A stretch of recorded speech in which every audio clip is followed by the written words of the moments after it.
निमाड़ क्षेत्र में राजनीति और समाज सेवा में नए आयाम स्थापित करने वाले स्वर्गीय ताराचंद पटेल का निधन क्षेत्र राजनीति और गुर्जर समाज के लिए अपूर्णीय क्षति है। स्वर्गीय पटेल ने कहा कि राजनीति में सांसद, विधायक सहित कांग्रेस पार्टी के विभिन्न जिले और प्रदेश के कई प्रमुख पदों पर रहकर ऊंचाइयां दी, वहीं समाज सेवा में भी वो हमेशा अग्रणी रहे।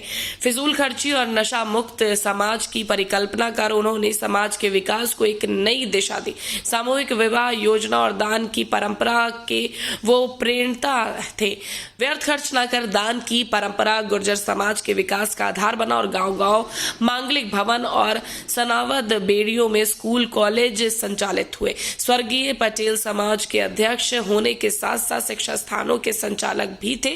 रेवा गुर्जर महाविद्यालय सनावद के भी संचालक थे। उनकी स्मृति में महाविद्यालय की राष्ट्रीय सेवा योजना इकाई के अंतर्गत विशाल रक्तदान शिविर का आयोजन किया गया। राष्ट्रीय सेवा योजना इकाई के कार्यक्रम अधिकारी अमित बड़ेकर और महाविद्यालय स्टाफ के सहयोग से आयोजित रक्तदान शिविर में 234 लोगों ने रक्तदान किया। खरगोन जिला चिकित्सालय के blood bank incharge doctor Hemendra Muchhala और दादा दरबार हॉस्पिटल के ब्लड बैंक के इंचार्ज डॉक्टर अंतर सिंह भालेकर ने हॉस्पिटल के स्टाफ के सहयोग से ब्लड डोनेशन कैंप संपन्न कराया। HDFC बैंक रतलाम और लॉयंस क्लब सनावद ने शिविर में सहयोग किया। महाविद्यालयीन राष्ट्रीय सेवा योजना इकाई में अमित बड़ेकर ने बताया कि सभी तक 2000 यूनिट के लगभग ब्लड डोनेशन हो चुका है और लगभग 600 मरीजों को अस्पताल में ही ब्लड उपलब्ध कराया जा चुका है। इस अवसर पर स्वर्गीय पटेल की स्मृति में श्रद्धांजलि सभा का भी आयोजन किया गया। बड़वाहा SDOP विनोद कुमार दीक्षित, शासकीय महाविद्यालय खरगोन प्राचार्य SR देवड़ा ने रक्तदान को महादान और अति आवश्यक बताते हुए स्वर्गीय पटेल को श्रद्धांजलि दी। इस अवसर पर समाज सेवी नरेंद्र पटेल, आरती पाटिल, बोंदर सिंह मंडलोई, लेखराम पटेल, ओम प्रकाश पटेल, नंदलाल छापरिया, अनिल चौधरी, इंदर बिरला, शोभाग पटेल, रामू सेठ समेत मीनाक्षी भावसार सहित स्टाफ और विद्यार्थी उपस्थित थे। आज जो रक्तदान शिविर हुआ है रेवा गुर्जर कॉलेज में, इसका आयोजन करता आप ही हैं जी। क्या नाम है आपका? अमित बड़ेकर। कौन से बैनर तले आपने रक्तदान शिविर लगाया? बैनर तले पहले राष्ट्रीय सेवा योजना भारत सरकार की योजना है, इसके अंतर्गत आज हमने स्वर्गीय श्री ताराचंद जी बाबूजी की स्मृति में ये रक्तदान शिविर लगाया। तो कितने यूनिट रक्तदान हुआ है? इसमें 235 यूनिट रक्तदान हुआ, जिसमें 155 यूनिट जिला चिकित्सालय खरगोन ब्लड बैंक को सौंपा गया और 80 यूनिट दादा दरबार ब्लड बैंक को सौंपा गया। क्या कहना चाहेंगे आप पटेल साहब के ऊपर?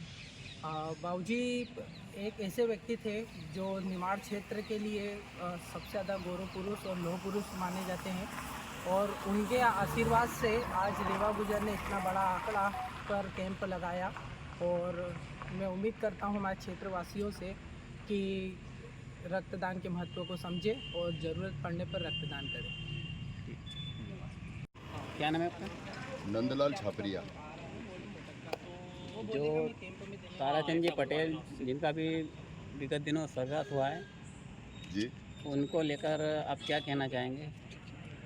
ताराचंद जी पटेल साहब स्थानीय लेवल से सहभागिता रेवा गुर्जर के लिए नहीं बल्कि सर्व समाज के लिए एक आदर्श पुरुष थे। उन्होंने समाज से कुरीतियों को हटाने के लिए पूरा जीवन प्रयास किया और कुरीतियाँ हटने से कहीं न कहीं समाज को उसका बेनिफिट भी मिला। जैसे रेवा गुर्जर सामूहिक विवाह समिति, उसमें बहुत सारे शादियाँ होती है जी। और ये शादियाँ करीब करीब 84 से चल रही है।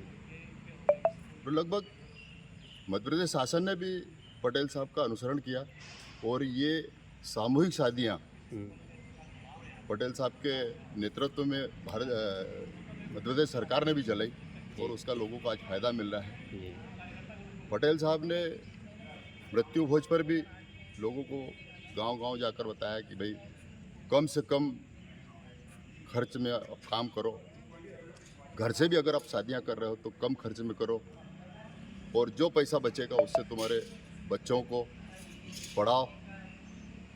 ये उनका संदेश था उन्होंने रेवा गुजर कॉलेज और रेवा गुजर स्कूल जैसे समाज को बहुत अच्छे संस्थान दिए, इसको लेकर आप क्या कहना चाहेंगे? ये संस्थान उन्होंने इसलिए दिए, गुर्जर समाज की बच्चियों को, गुर्जर समाज गांव में जहाँ तक स्कूल होती थी, 140 गांव है समाज के, और जहाँ तक गांव में स्कूल होती है 5वीं तक है तो 5वीं तक आदमी पढ़ाता था, 8वीं तक तो 8वीं तक पढ़ाता था। तो इसलिए गुर्जर समाज की बच्चियाँ शिक्षा से वंचित रहती थी। पटेल साहब ने ये बीड़ा उठाया और सनावद में एक स्कूल की आधार रखी। उस स्कूल से बहुत सारी बच्चियाँ पढ़ने लग गई, ग्रामीण क्षेत्र से भी, और फिर इस महाविद्यालय का निर्माण करवाया। इस महाविद्यालय के निर्माण से आज गुर्जर समाज तो गुर्जर समाज क्षेत्र की किसी भी समाज की बच्चियां सब MSc BSc करके शिक्षित हुई है और कहीं न कहीं रेवा गुजर महाविद्यालय का नाम रोशन कर रही है।